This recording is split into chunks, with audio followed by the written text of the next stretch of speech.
You'll never guess who he wants to be. Spider-Man. Why? Well, he knows a hero when he sees one.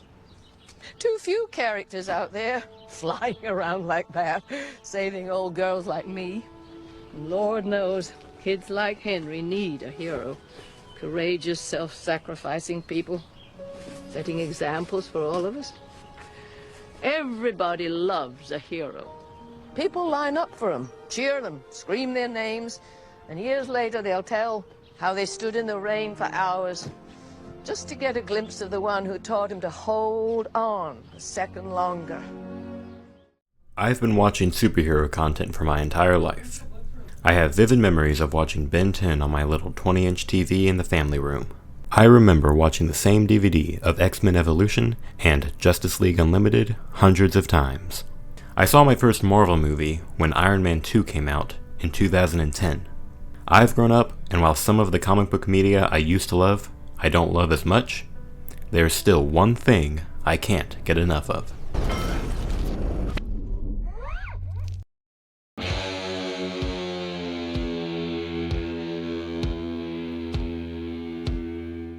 I've watched just about every superhero movie there is. I have so many great memories from these shows and movies. But the parts that always stuck with me were the scenes where the hero would risk their life to actively save others.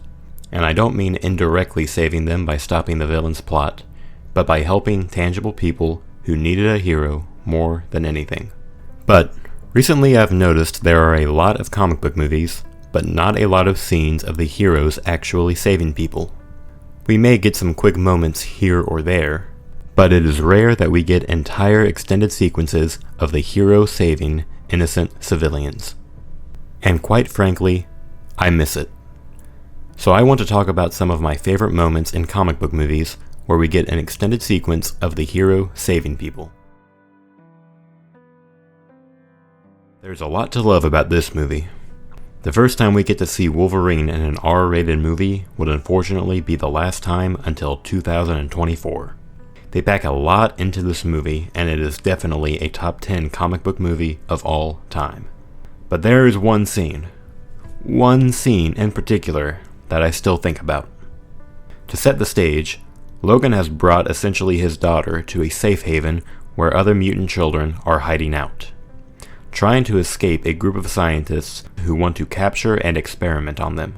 As they are walking through the forest without Logan, the mercenaries arrive, bringing with them the doom of imprisonment and torture. As these kids are being run down and things seem hopeless, we hear a primal scream of rage echoing through the forest, as Logan has found the strength to become the Wolverine one last time. We cut to him running as fast as he can, trying to reach the young mutants, as usual being very protective as we have seen him be in the previous X-Men movies. And in his way are the people trying to hurt them, and he leaves none alive. Seeing him violently take down these people was like the biggest eye-opener as to what a character like Logan had been missing out on. The music, matched with the sheer speed and ferocity of Logan, makes it iconic. There's a quick part where his claw hits a bullet, sending it flying back into the face of the man who shot it. And you know why this hit so hard? Because he's doing it to save real, tangible people. True, people who also have powers and aren't ordinary citizens, but they're still just scared children. Giving the viewer context as to why the hero is risking themselves makes all the scenes so much more impactful, and that's why this scene is amazing. Don't be what they made you. I remember when I saw the trailer for The Amazing Spider-Man in theaters, and I was so excited. Looking back, I'm sad we had to lose Tobey Maguire's Spider-Man 4 for this, but I think there's still a lot of redeeming qualities about these movies. Andrew Garfield is very good. It's a good-looking movie. I think the villain has pretty good motivation, and the romance is arguably better than the Raimi trilogy. And, of course, it has the bridge scene. After the Lizard goes on a rampage during his first transformation, he causes a lot of damage and throws multiple cars off of the bridge. When Spider-Man arrives on scene, he has to put going after our main villain on hold to help a father rescue his son. Andrew Garfield is probably the best Spider-Man when it comes to interacting with New York citizens. His acting is so good in this scene. He's trying to keep the kid calm and even goes so far as to remove his mask just so that he can better relate to him. He doesn't care about his secret identity because he knew that removing his mask would help save this child's life. Suddenly, the car catches on fire, and Spider-Man has to hold the car up with his bare hands while he coaches the kid how to get out himself. This offers a different perspective than a lot of these other scenes. The hero is actively teaching the civilian how to get out of the situation themselves. Not because the hero doesn't want to save them, but out of necessity. I also like that he has the kid put the mask on to help him feel braver. Put it on. The mask. It's gonna make you strong. Jack, trust me. Put it on. Overall, it's a very good and wholesome scene, and it really, really helped this movie become better than it would have been. And unfortunately, it's probably the peak of the Amazing Spider-Man duology. Spider-Man.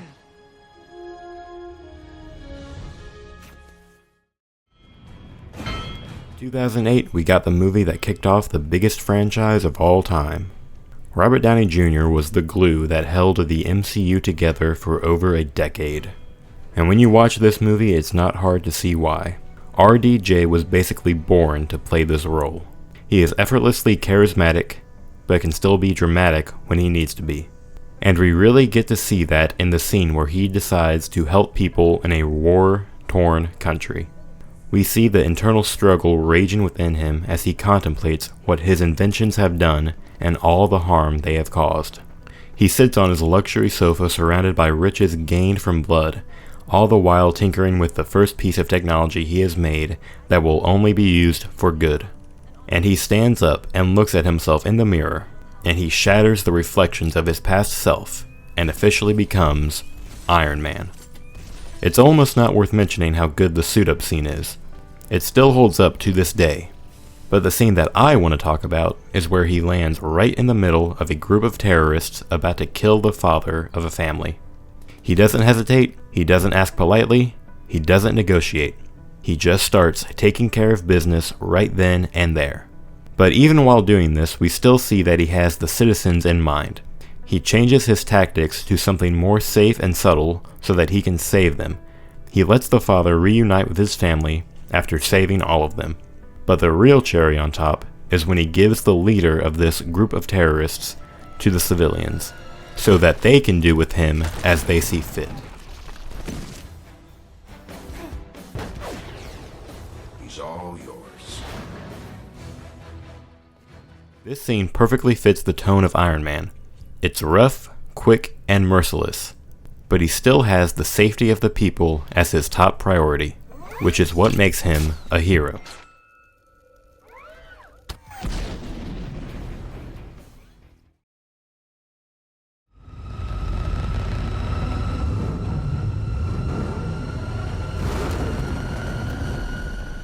In 2022, Matt Reeves' The Batman took the world by storm.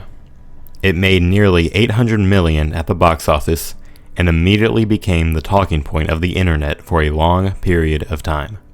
Nearly everyone loved this movie, and it's not hard to see why.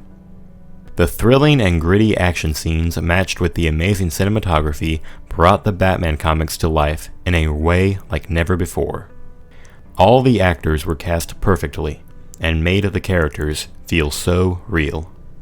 But one of the best parts about this movie is the character arc it gives to Batman, one that we haven't seen before on film. During the entire movie, Batman is portrayed just as rageful and hateful as the villains are. He is solely driven by vengeance, by the trauma of his past. Please don't hurt me. But he realizes that being a symbol of fear for criminals isn't enough. He has to become a beacon of hope as well. He needs to inspire the population of Gotham rather than trying to scare them into submission. That all culminates in the third act. The Riddler's goons have been defeated, but the city is flooded, and the building he and many citizens are in is falling apart. A sparking power box hovers over the water, and without a moment's hesitation, the Batman leaps to the wire and cuts it, knowing full well it could kill him. This scene not only looks and sounds amazing, but it's elevated so much by the context of the rest of the story. Luckily, he doesn't die, but then we get a great follow-up scene. He tries to help lead the people out of the water, but they are too afraid to take his hand, until the kid, whose parents were killed at the beginning of the movie, steps up and takes his hand. After this, everyone follows. The great part about this scene is that it was built into his arc. Before, it felt like he was more worried about punishing criminals rather than saving people. But he becomes truly selfless, and it culminates when he carries a woman to a stretcher, and she isn't afraid of him now. She doesn't even want to let him go. And with this, the Batman has become a true symbol of hope. But if we survive them, they can transform us. They can give us the power to endure and the strength to fight.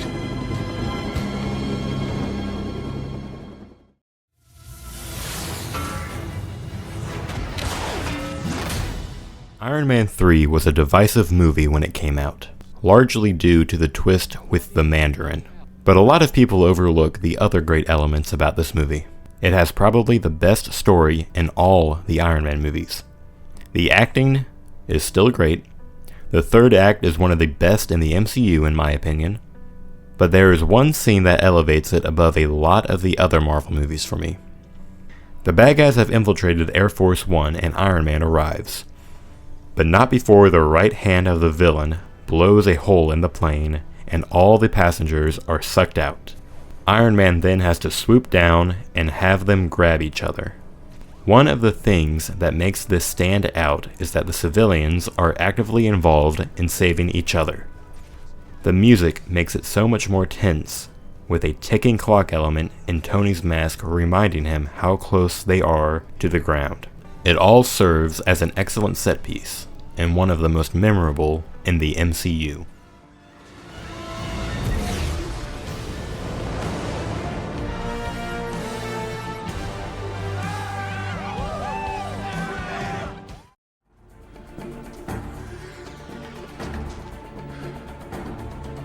Strong focus on what I want.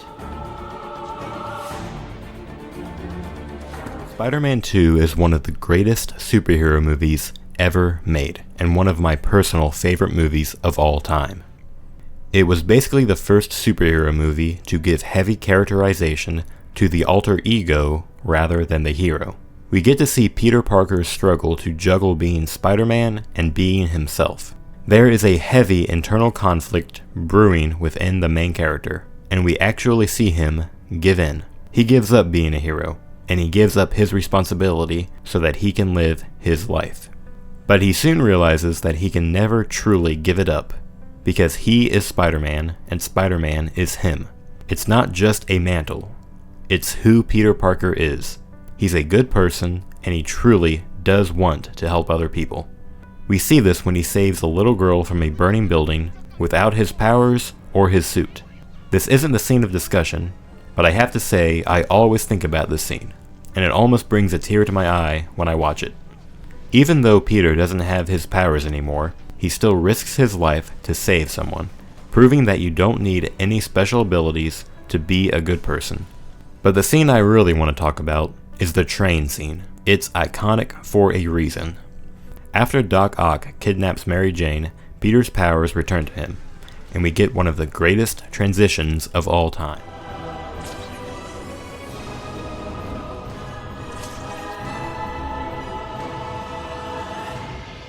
Our hero and villain have a great fight on top of the train, but Otto tears the brakes from the train and bounces. You have a train to catch. The train is speeding to a drop-off, and there is no way to stop it. But Spider-Man knows that he has to try, and refuses to abandon them, even if he dies in the process. The reason this is the best out of the scenes I previously discussed is because we see the hero go through an intense struggle. Peter Parker nearly gets his arms ripped off to save these people, and his acting is perfect. Not only that, but we get to see the hero problem solve in real time. First trying to stop it with brute force, then he tries to use his webbing. He realizes it could work, there just wasn't enough of it, so then he uses a lot of his webbing spaced out between different buildings. It adds to the suspense of the scene and reinforces how smart and selfless Peter Parker is. And when he finally stops the train, all the civilians, many of whom may not have liked Spider-Man, hold him up like the hero he is.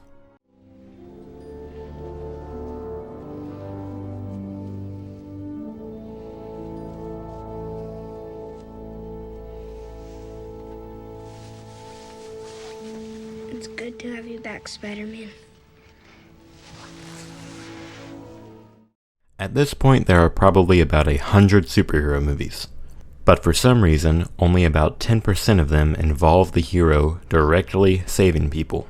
And I have to ask myself, why? I miss when superhero movies were inspiring. I miss when they had themes about doing good for good's sake. Now superhero movies are about ensemble CGI fights. And don't get me wrong, I still like plenty of them. But I usually prefer when the movies really focus on the hero and why they do what they do. How they struggle, how they fail, and how they survive in the face of adversity. People might think it's silly to say, but there's a lot to learn from these movies. When I see a hero push themselves to near death to save a bunch of people, it makes me think that we're all capable of saving people as well. Not in grand ways we see in movies, but in small, subtle ways. Small efforts can be enough to pull people out of an abyss. And when I watch these movies and these scenes, it brings a light to my day, and sometimes it feels like the hero saved me too.